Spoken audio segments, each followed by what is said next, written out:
Well, depending on how this works out today, next Sunday you might be checking out a different church.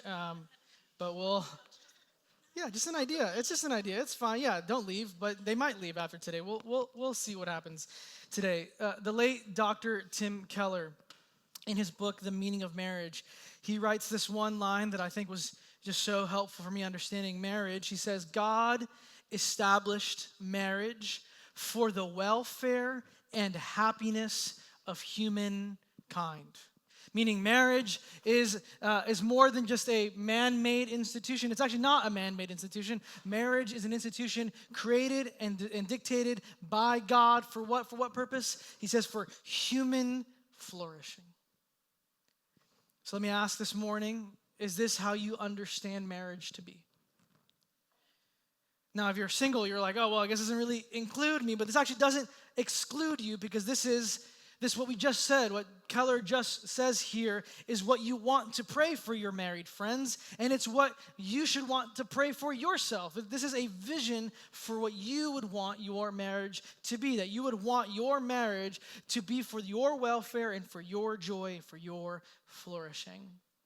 The problem I see that often in church is that it's not that we lack a vision of marriage. I think many of us come from different families and different expectations and different cultures, and we have a vision for marriage. I think the problem is that we lack a biblical vision of what marriage is supposed to look like. We let cultural norms dictate our Christian households. Think of the irony of that. We let the world dictate how Christ wants our home to look like. And so we have young men who are getting advice from social media influencers who, yes, they're 30 to 40 years old, they're ripped, but they've never been married or ever had kids. And if they were married, many of them are not anymore, like shocker, right? But then we also have couples. And they see marriage as a necessary evil. Like marriage is just because I'm lonely. And I don't like being lonely, and so marriage is just a remedy for my loneliness, only to make me feel better at the end of the day. And it's why many couples stay in unhappy marriages instead of trying to remedy and heal their broken marriages. And this is not just like anecdotal evidence or anecdotal observations that I've had as a pastor over the years. I mean, the statistics are on my side here too. Over the last 2 decades, the marriage rate has drastically gone down. But cohabitation, that's increased. Do you know why? Because people enjoy the gifts of marriage, but they don't like the covenant of marriage. They don't like the sacrifice. We like the sex. We like the person next to us in bed, but we don't like having to sacrifice ourselves for the sake of another. And so we've decreased marriage and increased cohabitation. And in fact, even though Gen Z is a little different, millennials over the last 20 years, we've delayed our marriage age. Before, you would be in your early 20s and you'd get married, and now we get married the average age for a man is 35, the average age for a woman is 32. And there's many reasons for that, but part of it is because we have a low vision of marriage. What we see marriage to be, what we understand culturally, is that marriage is some kind of like terminal sexual contract. It's like, man, I like sex so much, I'm kind of willing to give up some freedom for it. It's kind of a sucky way to view another person. And so the marriage becomes this thing designed for our gratification of the individual. So we actually end up making marriage solely about us, ourselves. I remember reading an article, and it said, there was a woman writing on marriage, and she said this, and this is not novel. She goes, I'm getting married next year because I love my fiance. Oh, that's sweet, that's good. However, if things change, I won't hesitate to divorce him. What a frail view of marriage. If anything changes. Isn't that funny? You see, marriage is the commitment to marry every version of the person that you've made your commitment to. Who I was at 20 is not who I am at 30. And who I'm at 30, I'm not at 40. And who I'm at 40, I'm sure I will not be at 50. Imagine the insecurity you would feel as a man or a woman to think, man, will my partner still want me if I change? But this is the frail view we have of marriage. But marriage is far more sacred and is far more beautiful than we are being led to believe. Keller writes a little bit later, he says this: marriage is a lifelong monogamous relationship between a man and a woman. Hear this: God devised marriage to reflect his saving love for us in Christ, to refine our character, to create stable human community for the birth and nurture of children, and to accomplish all of this by bringing the complementary sexes into an enduring whole life union. Do you see that? Is this, again, your vision of marriage? And some of you might say, well, that's ideal. That's a white dude in New York City who has a wife, and that's great. That's good for him, but my marriage doesn't feel that way. And let's be honest, because listen, I'm not up here to be sentimental with you. I'm a sentimental person, but this is not a sentimental topic. I hate that in church we talk about marriage in the ideal, but not in the real. Let's not pretend that marriage is always easy, because it's not. See, too many people end up having failed marriages because they walk in with the expectation that it will always be fun, that sex from day one will always be easy and satisfying, that their partner will always be attractive, that no one will be selfish, that arguments won't happen, that you and your spouse are the only two perfectly adjusted human beings in all of the human history, and that you have no baggage, you can do no wrong, and then you decide to have children. And you're convinced that you'll have plenty of time for date nights, and that you won't ever, and this is even before you have kids, but some of us have to schedule sex. But no, that's not possible. Scheduling sex, that's romantic. Romantic sex is only spontaneous sex. So we won't do that, and there will never be any disruptions in your family dynamics. And you know what? Your in-laws will never tick you off, and you'll never have to pick sides. This is marriage, right? No. Marriage is hard. But then you're like, but Caesar, didn't you just tell me just a couple seconds ago that marriage is all these amazing things, it reflects Christ and all these things? Listen, yes, marriage is glorious, but hard. It is a joy and strength, and yet it is also blood, sweat, and tears. It is humbling in defeat, and yet exhausting in victory. That's why I love what Paul writes in verse 32. He says, marriage is a mystery. Yeah. Doesn't it seem like sometimes marriage feels like an unsolvable puzzle? Yeah. And this beautiful and divine mystery that is God's gift to humanity comes into focus here this morning in our next section of Ephesians. Because up to this point, Paul has been talking about the church walking in love and wisdom. And then the shift towards marriage, it feels kind of weird. It's like, well, does Paul prioritize marriages? Does Paul not like single people? Does Paul suddenly think that the church is not full of single people? No. The reason why Paul shifts from individuals talking to one another and now shifting to the household is because he knows that strong churches are made up of strong families. And the foundation of a strong family is what? A strong marriage. But like many of us today, Paul is writing to a people who feel at least, they have no clue of what they're supposed to do as a Jesus-following husband or wife. It's interesting, many of these Christians that he's writing to would have come out from a culture that promoted sex cults and promiscuity, and they viewed men and women as unequal. It's not very different from ours. We too promote thruples. We too promote pornography in the bedroom. We also view men and women unequal in our day, and yet this is the culture that Paul is writing to. And so Paul's goal this morning in this text is to help provide you and I a biblical and Christ-centered perspective on marriage.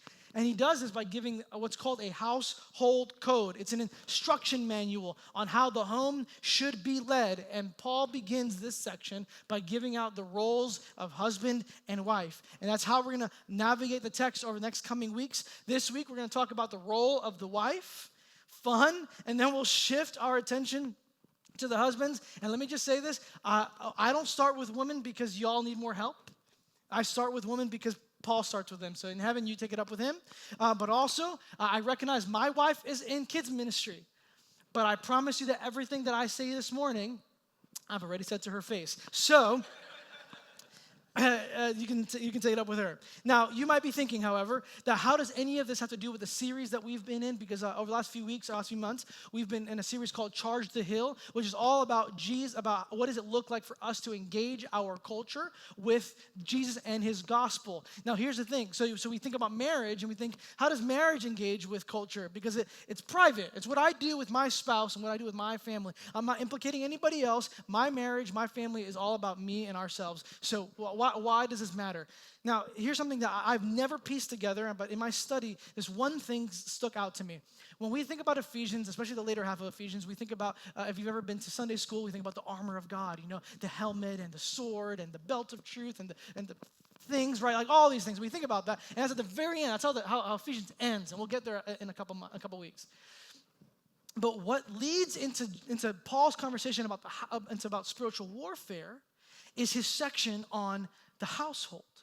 And I found this so fascinating. He says, one of the commentators notes that part of marriage's purpose, along with the whole family, hear this, if you just have a vision for your family for just 1 second, not just your marriage, but for your family, that part of your purpose is to contend with the demonic powers in our world by creating a countercultural home that reflects Jesus and his gospel, so that all of those who come into your home experience the transformative power of Jesus. So very simply, your home is meant to disrupt the evils of this world. Okay, families, you hear that?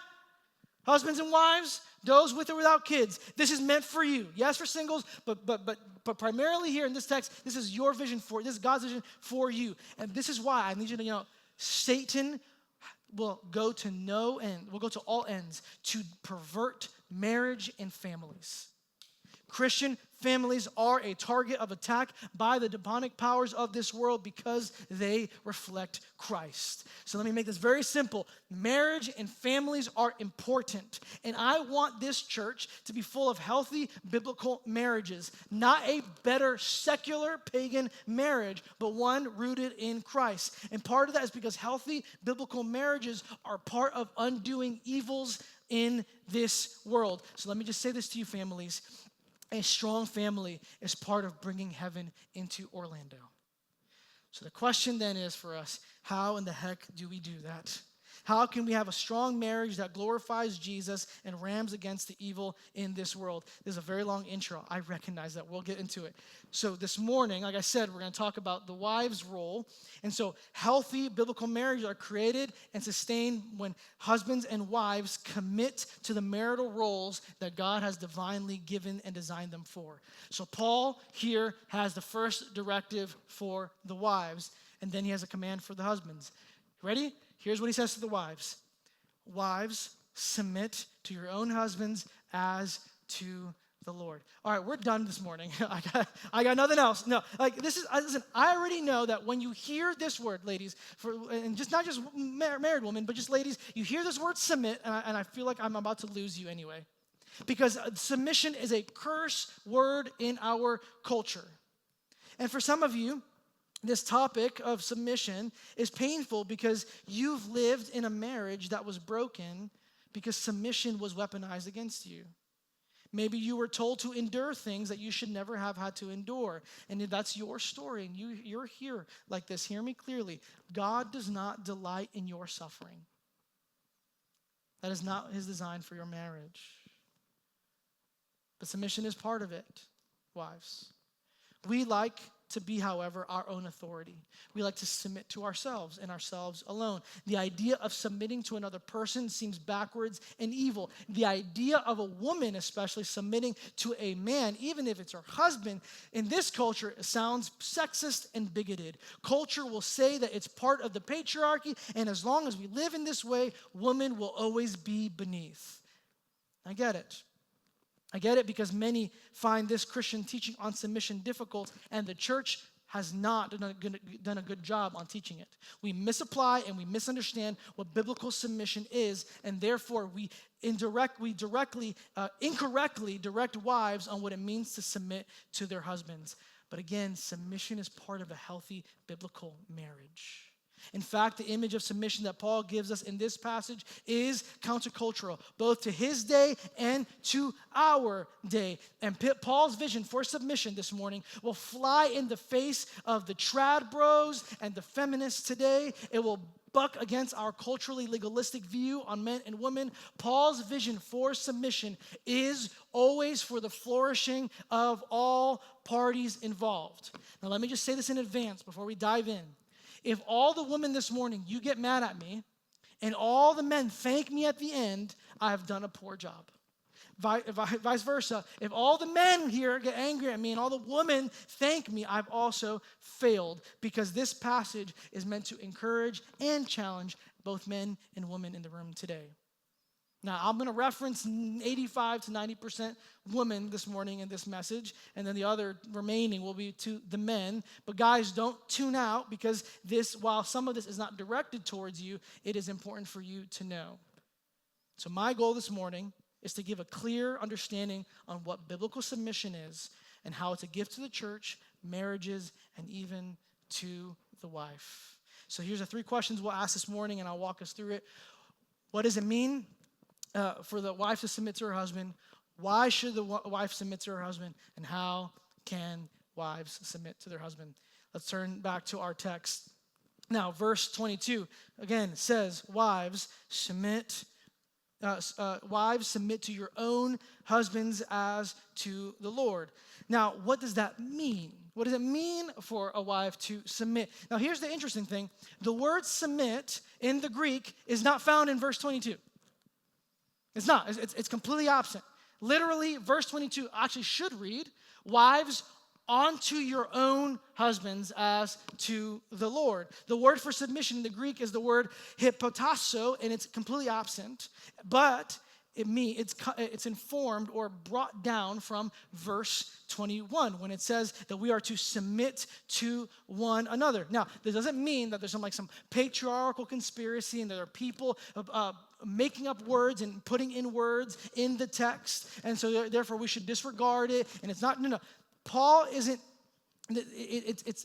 It's meant for us. Paul is saying that we must, in order for wives to understand submission, we must first understand what he meant by submission in verse 21, because verse 21 supplies the word in verse 22. So let's just go back. That's why I had us read 18 to 33. So verse 18, it says that we are to be filled, be drunk with wine, but be filled with the Spirit. And then he goes on in verses 19 to 21 and says, this is how you are filled with the Spirit. You are filled by the Spirit by living like Jesus, by being holy, by worshiping with a grateful heart. And then he finishes in verse 21. What does he say? In submitting to one another out of reverence for Christ. So Christians are to submit to one another as part of their being filled with the Holy Spirit. And so what this teaches us is that submission is the posture of every Spirit-filled Christian. Okay? Got it? Sweet. Now, what does Paul mean then by submission?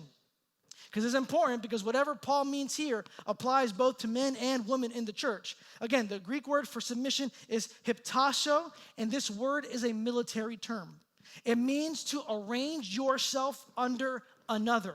So Paul is borrowing this term and is saying that as Christians, we are to lay our lives and our preferences down for the sake of the other.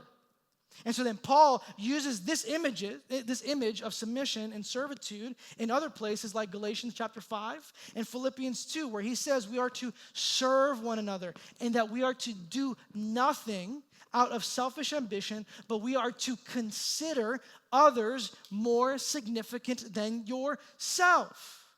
So submission then is not some begrudging act. They're like, I got to do this to be a good Christian, but instead it's meant to be a willful act directed at the betterment of the other. Again, this is a military term. When a captain gives his troops a command, the command is about completing the mission. So the soldier completes the command for the sake of their troops and for the success of the mission. And so submission is always other-oriented with the intent of good for the other. So here's a summary definition of what biblical submission is.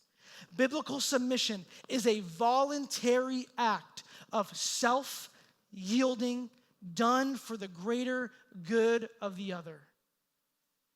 All right, I'll say that again because it's not on the screen. Biblical submission is a voluntary act of self-yielding done for the greater good of the other. And so this means in the church, men and women do this towards one another.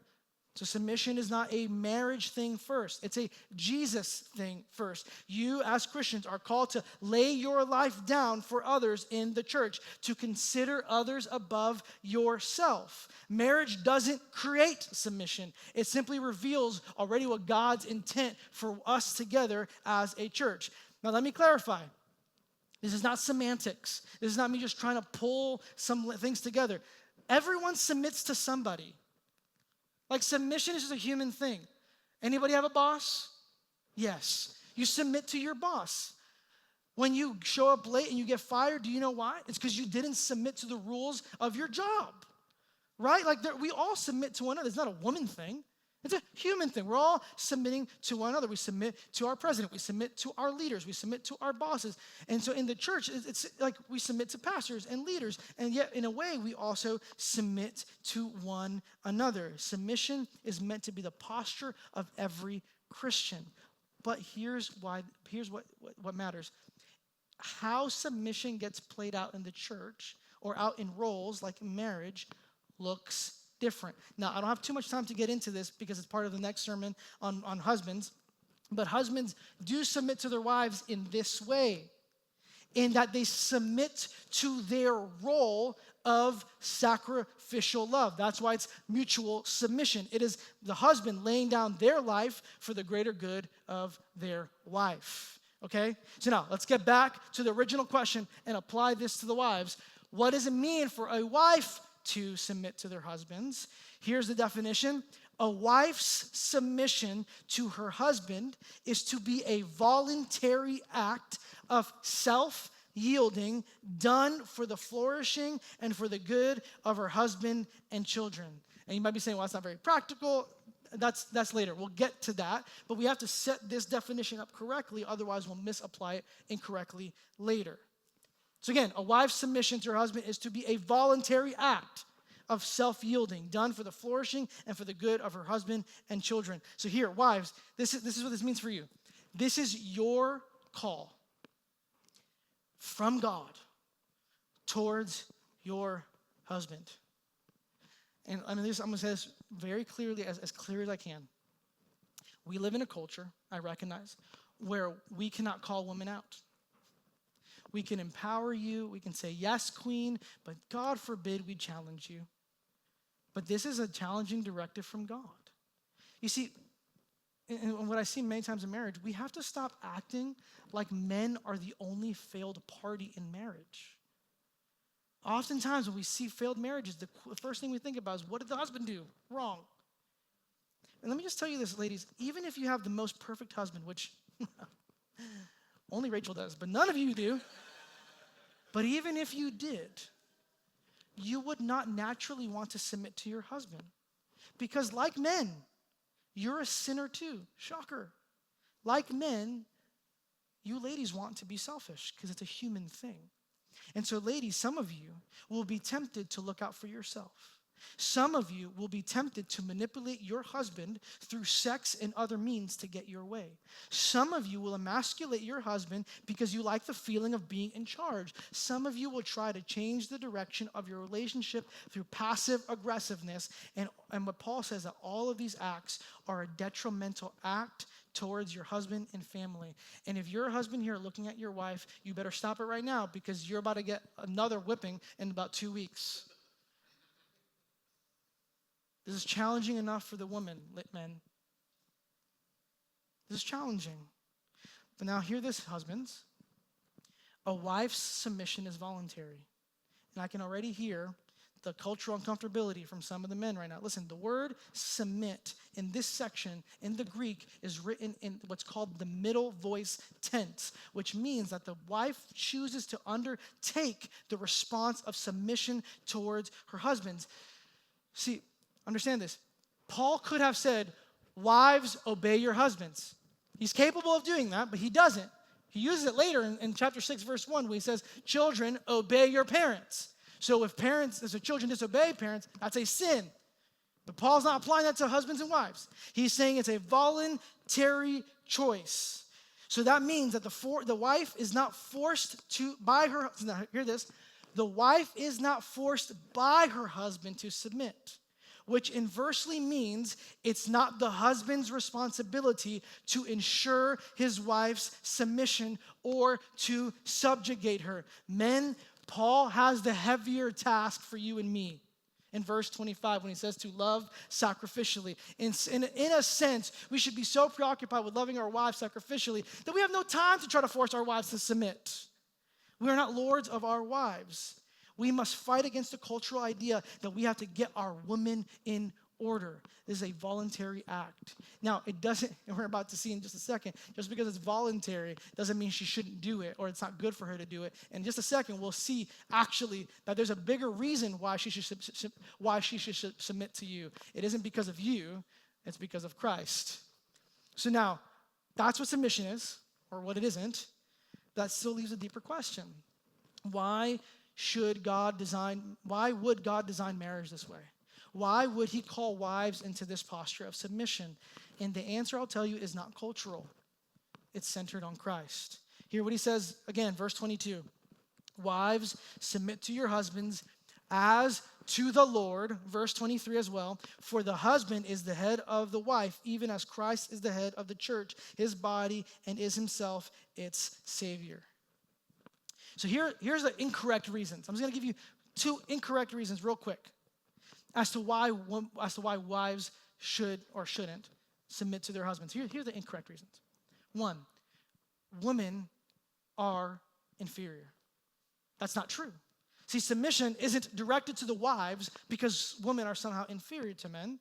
We'll see in a moment that's about created order, but it has nothing to do with the idea that women are less value, less purpose, or less ability than men.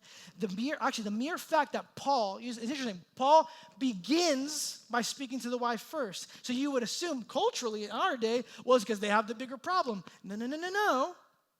Actually, in the household codes of that day, you don't even speak to the woman. The woman is irrelevant. You just speak to the husband on what he's supposed to do and manage his home. So for the fact that Paul mentions women, talks to women, and mentions and talks to women first is to indicate that Paul values the women in the church and that husbands are to value their wives as well. They are not inferior. So it is not because you're inferior that you submit. And again, secondly, the reason you submit is not because this is a product of the time. See, many people scoff at this text and they disregard it because they say, well, Paul is simply writing to a different time. It's descriptive, not prescriptive. It's only for that church at that time. If that were true, then Paul and the other New Testament writers wouldn't have similar teachings in other places in the Bible. Paul writes in Colossians chapter 3. Peter writes in 1 Peter chapter 3. He says wives are to submit to their husbands. So the New Testament is giving a vision for marriage that is meant to be carried out by Christians all throughout the early church. Not just then, not just before, but today. Understand this, wives. The role of submission is given on the basis of the cross and not on the culture. Now, here are the reasons why you are to submit to your husbands. What does it say at the very end of verse 22? It says, wives, submit to your husbands as to the Lord. Now, this must be carefully understood because what it could sound like is that you submit to your husband like you submit to Jesus, and this is incorrect. Paul is not stating that submitting to Christ is her submission to her husband. That would make her husband a king or a ruler over his wife, and this is not the New Testament vision for marriage. Jesus is the ruler and king over both husband and wife. The husband is not a substitute for Christ. What Paul is stating is that the wife's voluntary self-yielding is part of her devotion to Jesus. That your submission in marriage is an act of worship to Jesus because Christ is the wife's ultimate authority, and it is Jesus who is calling for this kind of ordering in the home. This means that this means that wives, your submission to your husband is not rooted in your husband's perfection. That's a cop-out. Well, my husband doesn't deserve it. He's not always worthy of it. That's not why Paul says you submit to your husband. He says you submit as unto the Lord. It is not rooted in your husband's perfection. It is rooted in Christ's worthiness. So let me say this. If your relationship with Jesus is struggling, wives, submission will be nearly impossible. This also means that you can't cop out of this whenever you feel like it, because you're more than disregarding your husband. You're disregarding Jesus. In a real strong sense, this has nothing to do with your husband and has everything to do with your relationship with Jesus. And just in case you women feel like singled out, men have this same expectation before Christ in their command to love sacrificially. But again, we'll get there in a couple of weeks.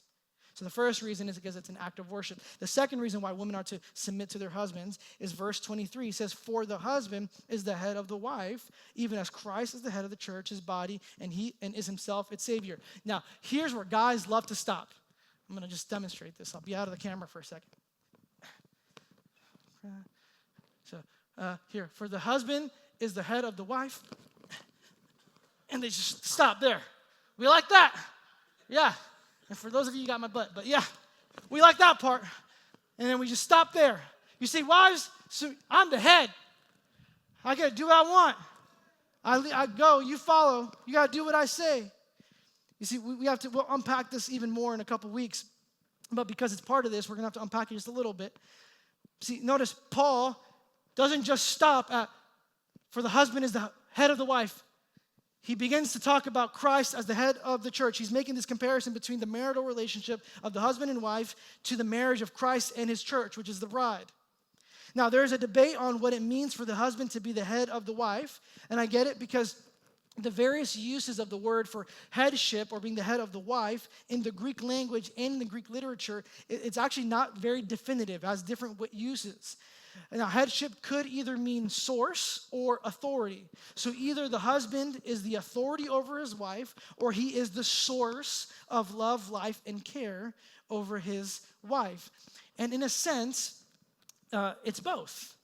But the New Testament, when it uses this word for headship, usually leans more towards authority. So here's what this means. Husbands, you do have an authority over your wives. Wives, your husbands do have an authority over you, but the authority is always under the parameters of love and care. Again, it's about mutual submission. The wife lays down her life and preference in order for the husband to lay his life down for her. So very practically, the husband makes decisions and leads his home always with the intent of blessing his wife and children. That is the expectation.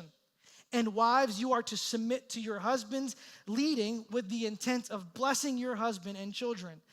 Women, you are to trust your husband to make good decisions for you and for your family. And so this is why I say to you singles, whether you're a man or a woman, be careful who you marry. Be careful who you marry. If you're here and you're not married and you're just looking at body type and face alone, let me tell you, that fades with time. But you know what you want to make sure is part of your partner's future? Godliness. That will grow. If you're to entrust yourself to the godliness of your partner, then you're going to want to marry a godly person. So husbands. So wives, here's the second reason. Or is it a third reason? I don't know. It's a reason. A third reason. Husbands can only lead if the wives submit.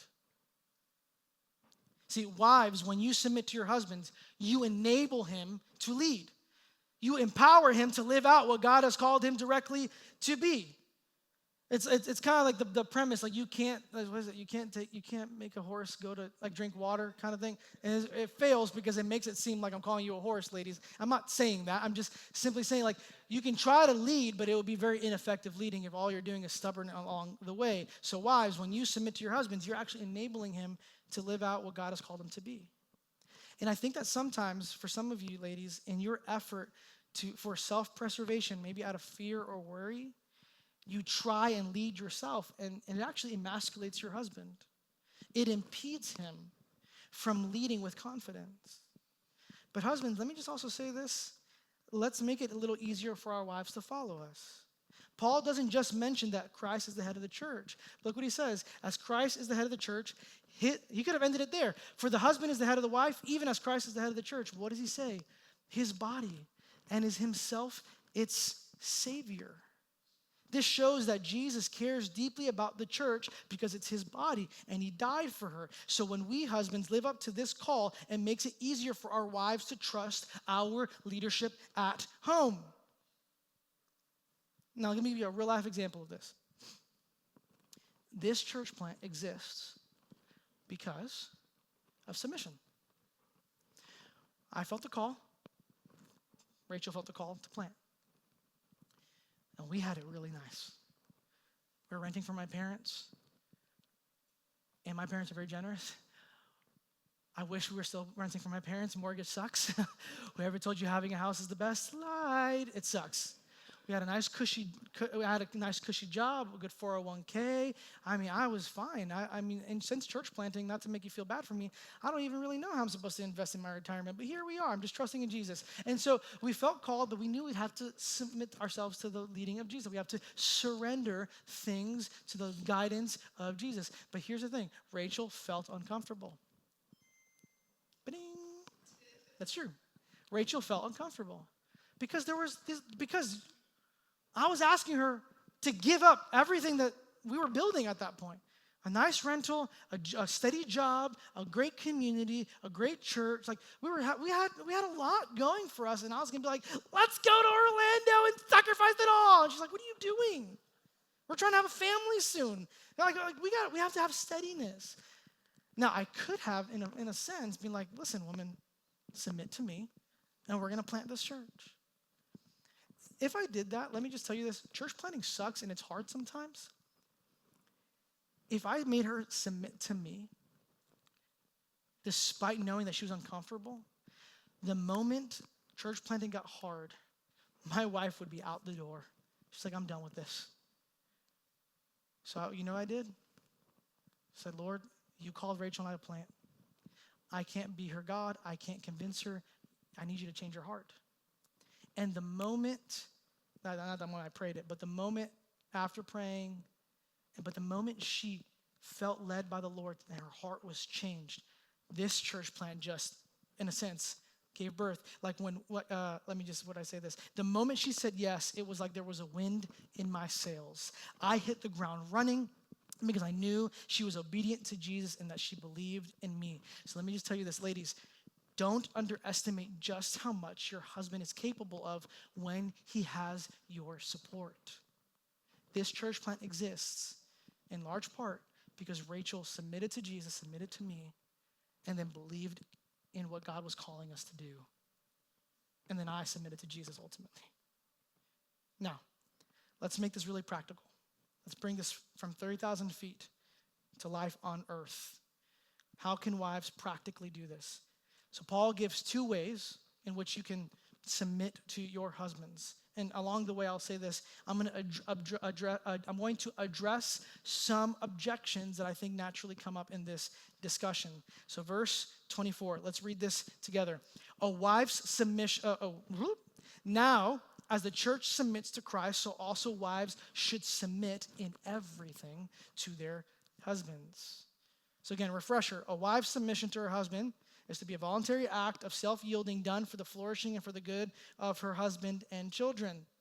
And so wives, when it says that you are to submit in everything, it means that you are to defer to your husband in all things. It means in respect to all things. So the wife should be willing to defer to her husband. But just very practically, She doesn't need to check in before doing every little thing. Hey, do you think I should wear this color shirt? No, dress yourself. I'm not your babysitter. You're not, listen, husbands and men, like you're not your spouse's babysitter. You're their partner and leader, but you're not their babysitter. And here's another example that I think is just often so simple. It's like if in the morning we're trying to decide, what do we eat for breakfast? And Rachel wants to make eggs, and I want to eat oatmeal, which is not true. Oatmeal is disgusting, but let's just say I did. We're not going to butt heads and be like, oh, no, you. And Rachel's not going to be like, oh, no, we'll have oatmeal. And I'm not going to be like, oh, no, we'll have eggs. And then you know what? We spend all morning deferring to each other. And it's like, I guess we're not going to eat. No, because it has nothing to do with the well-being of our family.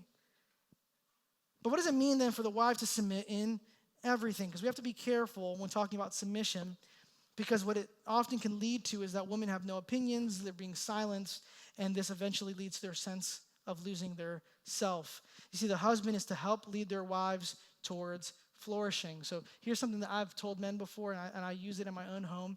Husbands, you are to lead in the discernment, the discipleship, and the direction of your home.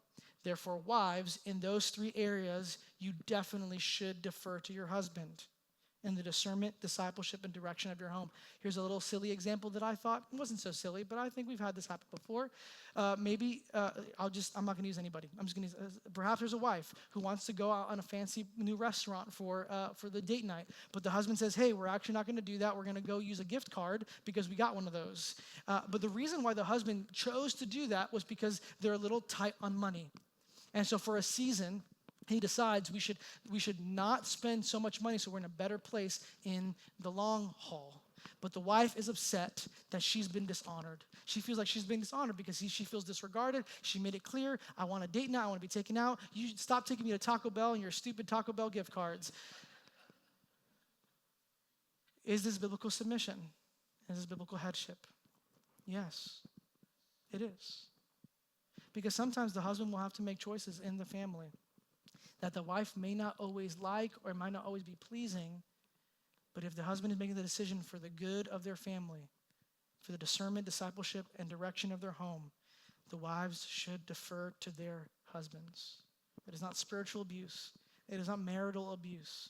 It's not like he's stopping you from eating. He's just stopping you from spending money that unwisely should be spent and should be spent wisely. So now here's a summary way. So the question that comes up is there any time a wife shouldn't submit? Here's a summary. When the situation is not complicated by ignorant or immoral behavior, the wife should voluntarily submit to the leadership of their husband. So let's stop here for a second because I have to make this very clear.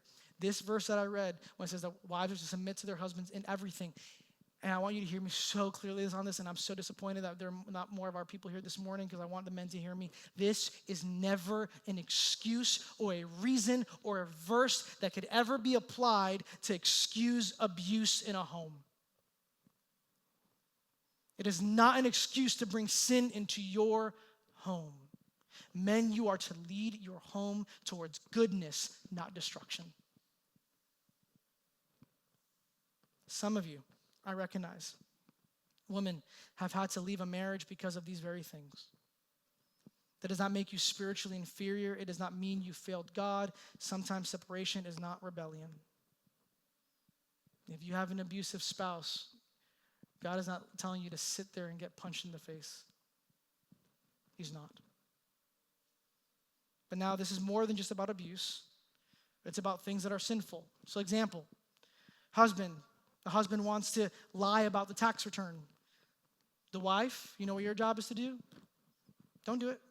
Don't engage. Instead, remind your husband that we are to be honest before the Lord because your submission is ultimately to Jesus. And if your husband impedes in your walk with Jesus, then you must obey Jesus. So here's an example, another two I'll give. The husband wants to stop going to church. Now, clarity. If your husband says we should stop going to King's Cross, well, first, stop. But secondly, if he might have a reason. Caesar's sermon sucks. I'm not being fair. Whatever, I don't know. Whatever reason to come up with. But he was saying, listen, we're not going to this church because I really think it's better for us to go to this kind of church. You defer to your husband. But here's what you don't defer to. Hey, we're just not going to church anymore. We're done. We're never going to church. We're never stepping into another church ever again. No, you don't defer to your husband in that. You don't do that because he's impeding in your relationship with Jesus. Another example, the husband wants to introduce pornography into your times of sexual intimacy, to spice things up. Nope. Not okay. Not okay. Not okay for the husband to do that, and it's not expected for the wife to welcome that. Here's another couple of objections. Do I stop submitting when my husband drops the ball? No. Submission is not only when your husband gets it right, but it's even when he gets it wrong, because you're ultimately submitting to Christ and trusting that ultimately Jesus will care for you when your husband gets it wrong, because you know what? He is something that we like to call human. Here's the thing, we all get it wrong. No husband and no wife is perfect, so we will get it wrong, but we live in a culture that says, if you fail me, I have every right to leave you. But marriage is not about self-fulfillment. It's about mutual submission. It's about working to ensure that the other person is loved, respected, and cared for. Because of that, we can still love and submit even when things are not perfect.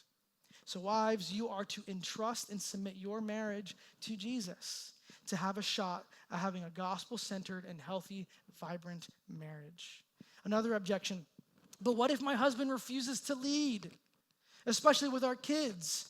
Do I just stay silent and hope he comes around? No, the wife is not meant to be passive.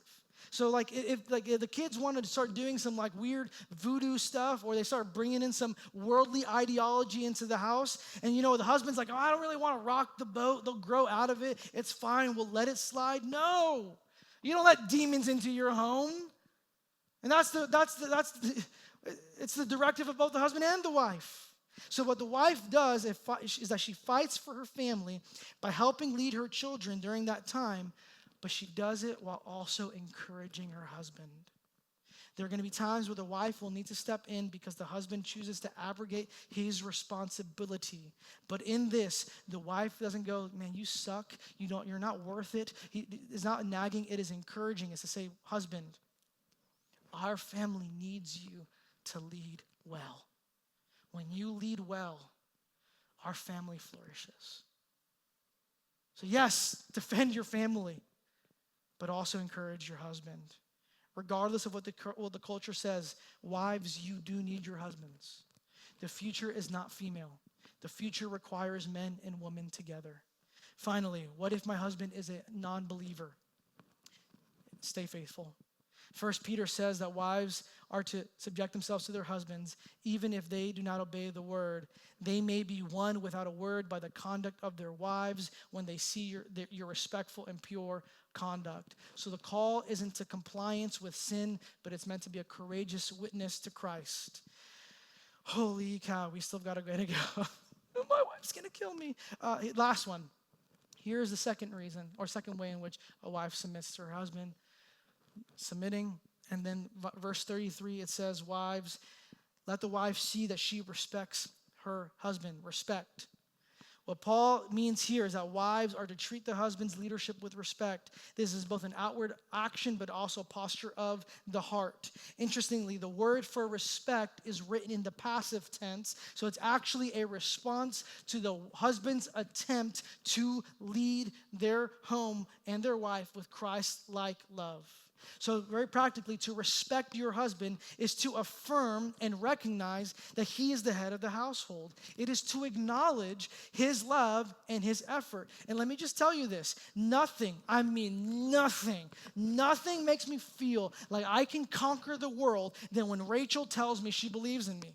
Men are their own worst enemy. We can never accomplish enough. We live in a world that mocks men. And so, wives, you have the ability to level up your home when you encourage your husband. The wife can either be the crown or the illness in their husband's life. Women, you can either bring a man down or you can be their launching pad. Husbands can become the best versions of themselves through love and respect. And let me just tell you, do you know how invigorating it is for a woman to say, this is my man? He is the man, and I can't wait to see what this man does for me and my family. It's not about ego. It's not because men are fragile. It's because God has designed husbands to need a validating word from their wives. I could have 1,000,000 men tell me, yeah, you got this, Caesar.